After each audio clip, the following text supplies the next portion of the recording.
Hello everyone. Last time हमने किया था rate law equation. Rate law equation में मैंने आपको बताया था कि वो रिएक्शंस जो एक सिंगल स्टेप में कैरी आउट नहीं होती हैं उसके लिए रेट लॉ इक्वेशन आएगी जो आपको रिएक्शन रेट बताएगी। और अब हम पढ़ने वाले हैं order of the reaction. So what is order of the reaction? The sum of the coefficients or powers of the reacting species that are involved in the rate equation for the reaction. Rate law equation को ही हम rate equation बोलते हैं। So हमने एक reaction यहाँ consider की है, ये वाली A plus B plus C के प्रोडक्ट। यहाँ पर कैपिटल A, कैपिटल B और कैपिटल C आपको रिएक्टर्स दिखा रहे हैं, ये रिएक्टेंट्स को इंडिकेट कर रहे हैं। और स्मॉल a, स्मॉल b और स्मॉल c जो है स्टोइशियोमेट्रिक कोफिशिएंट्स हैं यहाँ पर इस रिएक्शन के अंदर। तो हम रिएक्शन रेट देखें अगर लॉ ऑफ मास एक्शन के अकॉर्डिंग तो ये आएगा जहां पे raise to the power a, b और c है, स्मॉल a, स्मॉल b और स्मॉल c। लेकिन अगर इसी रिएक्शन का हम रेट लॉ इक्वेशन देखें, मतलब कि रेट इक्वेशन देखें, तो आपका रिएक्शन रेट आता है ये raise to the power p, q and r। तो पहली वाली रिएक्शन में पहली वाली जो इक्वेशन है rate equation law of mass action के अकॉर्डिंगली, उसमें raise to the power small a, small b, small c, मतलब कि यहाँ आपकी इस रिएक्शन के स्टोइशियोमेट्रिक कोफिशिएंट्स पुट किए गए हैं। लेकिन इस रिएक्शन में स्टोइशियोमेट्रिक कोफिशिएंट्स की जगह P, Q, R पुट किए गए हैं। तो यहाँ पे जो P, Q, R है ये आपके एक्चुअल कोफिशिएंट्स है। एक्चुअल कोफिशिएंट्स मतलब जिन पे एक्चुअल में रिएक्शन रेट डिपेंड करता है। जैसे कि मैंने आपको बताया था जब मैंने रेट लॉ इक्वेशन बताई थी कि जो रेट ऑफ रिएक्शन है that depends on the slowest step of the reaction because that's the step which is consuming the whole time actually. So that will decide the reaction rate. So here, this rate law equation, this one reaction rate according to the rate law equation, or we can say rate equation. This indicates the slowest step. Slowest step के according यहाँ पे reaction rate यहाँ पे लिखा गया होगा। तो small a, small b, small c, these are indicating the stoichiometric coefficients which are given in the complete reaction, जो overall reaction आती है उसके accordingly। और small p, small q, small r मतलब p, q, r जो है ये actual coefficients हैं जो जिसके ऊपर reaction rate सच में डिपेंड करती है, ये वो वाले coefficients हैं।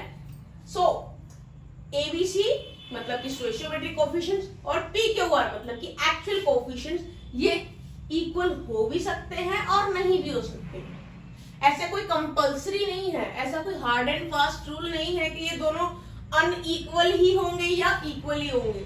हो सकता है सिचुएशन के अकॉर्डिंगली इक्वल हो सकता है ना भी हो। सो दोनों ही पॉसिबिलिटीज हैं। सो हमें यहाँ पढ़ना था ऑर्डर ऑफ द रिएक्शन। तो ऑर्डर ऑफ द रिएक्शन क्या होगा? सम of the actual coefficients.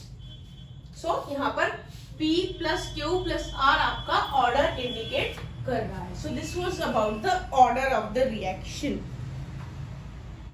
So after discussing about the order of the reaction, now we are going to discuss the types of order. So depending upon the number of reacting species involved in the reaction equation, rate equation, so the chemical reaction can be of different orders. तो अब हम जो discuss करने वाले हैं, हम पढ़ने वाले टाइप्स ऑफ ऑर्डर्स। सो जितने भी रिएक्टिंग स्पीसीज एक केमिकल रिएक्शन में इन्वॉल्व है, depending upon the rate equation, जो भी रेट इक्वेशन में जितने भी रिएक्टेंट्स को इन्वॉल्व किया गया है उसके अकॉर्डिंगली टाइप्स ऑफ ऑर्डर्स अब हम पढ़ने वाले हैं। तो सबसे पहले first order reaction. So first order reaction is that reaction in which the reaction rate depends upon the concentration of one reacting species. तो first order है, इसीलिए reaction rate सिर्फ एक ही reacting species पे depend करता है। तो generally rate will be equal to this Ka, molar concentration of A। तो ये general आपकी equation है, rate equation।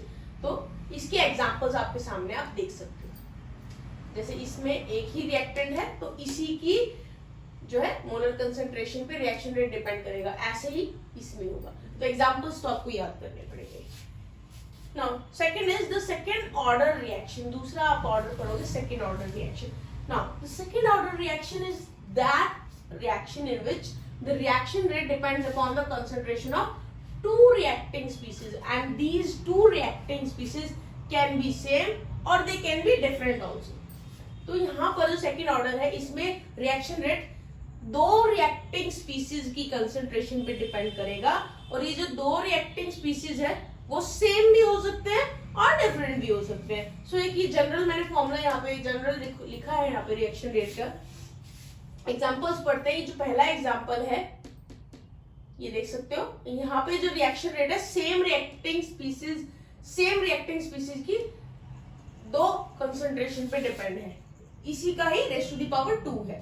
तो ये सेम हो गए दोनों रिएक्टिंग स्पीसीज जिनकी कंसंट्रेशन पे डिपेंड करता है रिएक्शन रेट। और यहाँ इस रिएक्शन में दो डिफरेंट रिएक्टेंट्स हैं और इसी तरह से रिएक्शन रेट जो है आपकी रेट इक्वेशन जो है वो इस तरह से बनेगी। तो यहाँ पे जो दो रिएक्टिंग स्पीसीज हैं दोनों डिफरेंट है, तो मैंने आपको सेम का एग्जांपल भी दिया है और आपको डिफरेंट का भी एग्जांपल दिया है, क्योंकि मैंने यहाँ पे लिखा है ना कि ये जो कंसंट्रेशन है जिनकी दो रिएक्टिंग स्पीसीज की कंसंट्रेशन पे जिन पे डिपेंड करता है रिएक्शन रेट, वो सेम भी हो सकते हैं डिफरेंट भी हो सकते हैं। सो ये एग्जाम्पल सेम वाला है, ये एग्जाम्पल डिफरेंट वाला है जहाँ पे रिएक्टिंग स्पीसीज सेम और डिफरेंट है। Now we come to the third order reaction. वैसे ये थर्ड ऑर्डर है। अब यहाँ पे जो रिएक्शन रेट होगा it depends upon the concentration of three reacting species. See three reacting species, और ऐसे ही यहाँ पर भी these reacting species can be same और different। ये सेम भी हो सकते हैं और डिफरेंट भी हो सकते हैं। तो यहाँ पे मैंने आपको दो एग्जांपल्स दिए हैं, आप देख सकते हो। यहाँ पे NO raise to the power 2 है, यहाँ पर एक्चुअल कोएफिशिएंट 2 है इसका और इसका 1 है, तो 2 + 1 3 ऑर्डर हो जाएगा ये। ऐसे ही 2 + 1 इसका 3 ऑर्डर होगा। तो इस तरह से हमने first order, second order, third order reaction के अकॉर्डिंगली ऑर्डर्स पढ़े हैं। ऑर्डर्स के अकॉर्डिंगली टाइप्स ऑफ रिएक्शन अभी हमने पढ़ ली है। First order reaction, second order reaction और third order reaction. Now we are going to discuss zero order reaction. So the zero order reaction means the reaction rate does not depend on the concentration of reacting species. It means it is independent of the concentration of the reacting species.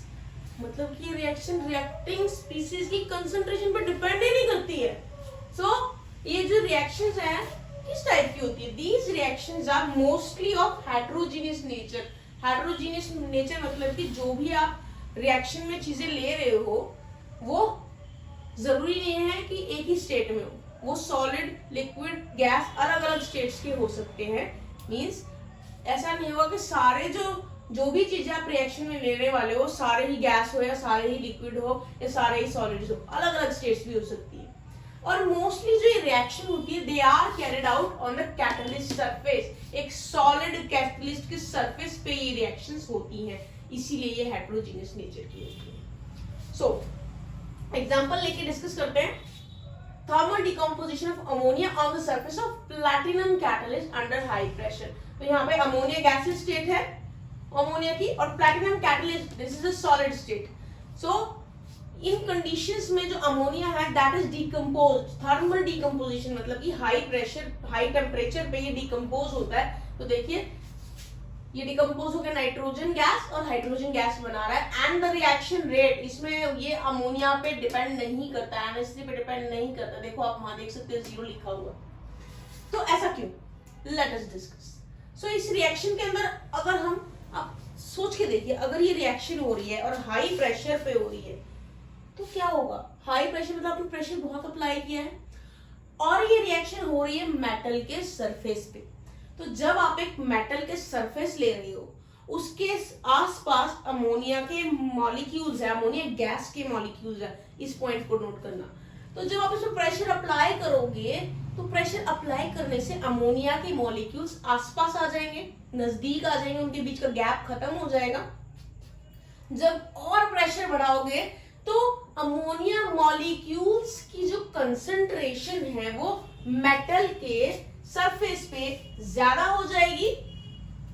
अब इस stage पे जब metal के surface पे ammonia के molecules की concentration पूरी तरह से सैचुरेट हो चुका है वो मेटल का सरफेस, कि अब उस पे और ज्यादा अमोनिया के मॉलिक्यूल जो है एडजॉर्ब नहीं हो सकते हैं, तो उस स्टेज पे अगर आप अमोनिया मॉलिक्यूल्स की कंसंट्रेशन में कोई भी चेंज करोगे तो उसका कोई फर्क नहीं पड़ने वाला है रिएक्शन रेट पे, क्योंकि जो भी मॉलिक्यूल्स उस मेटल सरफेस पे आने थे वो आ चुके हैं, और अब आप उस स्टेज पे और अमोनिया के मॉलिक्यूल्स ऐड कर दो, मतलब कि कंसंट्रेशन अमोनिया की बढ़ा दो, तो उसका रिएक्शन रेट पे कोई फर्क नहीं पड़ने वाला।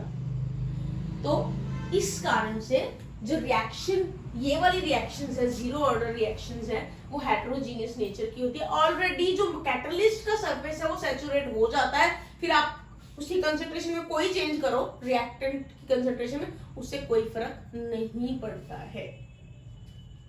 तो इसीलिए ये जीरो ऑर्डर रिएक्शन है।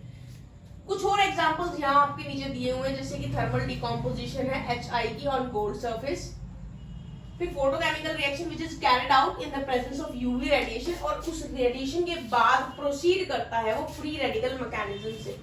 सो this is an example. So यहाँ इस रिएक्शन रेट में भी देख सकते हो आप, रिएक्शन रेट कंसंट्रेशन जो है रिएक्टिंग स्पीसीज की, मतलब रिएक्टेंट्स की कंसंट्रेशन पे डिपेंड बिल्कुल भी नहीं करता है।